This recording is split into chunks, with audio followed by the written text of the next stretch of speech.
This is the AI News Flash for August 15th, 9 a.m. UTC.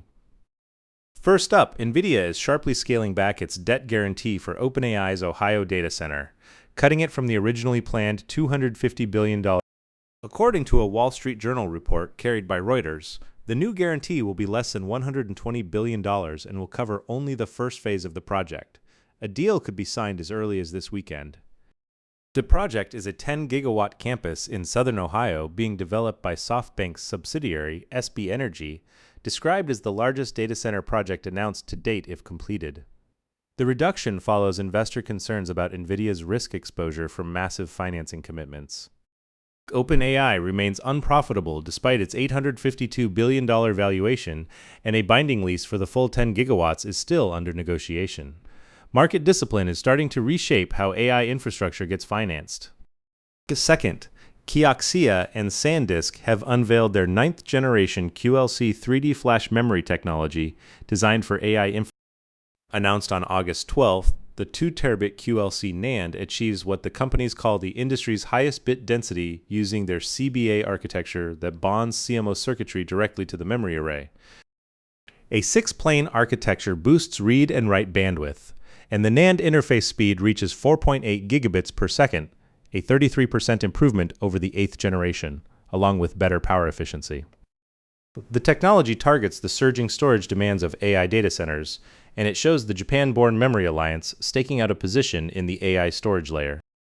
Third, AMD has raised $4.75 billion in its biggest ever US dollar bond offering. The chipmaker sold investment-grade notes in 4 tranches with maturities from 3 to 10 years.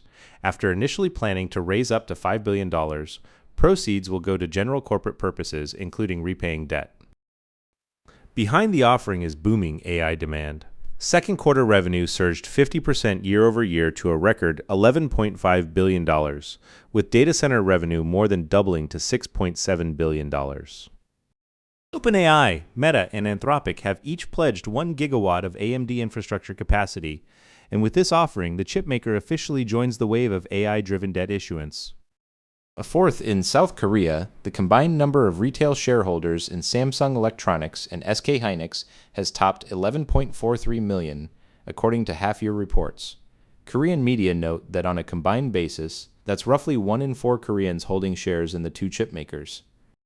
As of the end of June, Samsung Electronics had a record 7,971,242 minority shareholders, while SK Hynix had 3,461,526. SK Hynix's count has surged more than fivefold from about 680,000 a year earlier.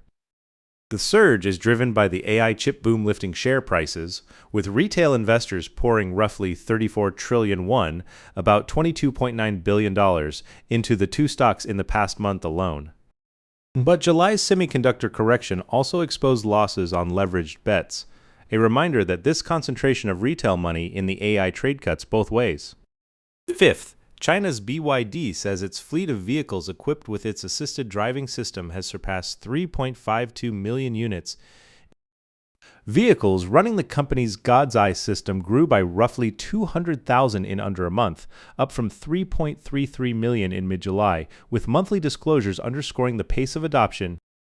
The fleet generated 210 million kilometers of driving data per day in June alone, and BYD's in-house 4-nanometer chip delivers over 2,100 TOPS of compute, which the company says can support Level 3 and higher autonomy in the future. Since real-world driving data directly fuels improvements in driver assistance AI, Chinese automakers leveraging sheer sales volume to stockpile data are becoming an ever larger force. That's all for this AI News Flash.